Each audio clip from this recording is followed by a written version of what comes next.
Bago ngayong gabi, iniutos ng International Criminal Court Pre-Trial Chamber 1 na sumailalim sa medical exam si dating Pangulong Rodrigo Duterte. Yan ay para matukoy kung siya ay fit to stand trial o nasa maayos na kalusugan para humarap sa paglilitis.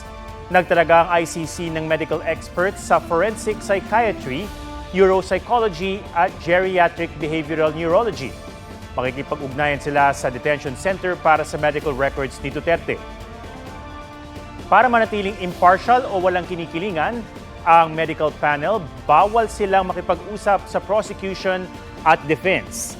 Inaasahan ng panel na maisumite ang resulta ng medical exam kay Duterte sa October 31. Matatanda ang ipinagpaliban ang pagdinig sa confirmation of charges kay Duterte para matukoy ng korte kung siya ay fit to stand trial.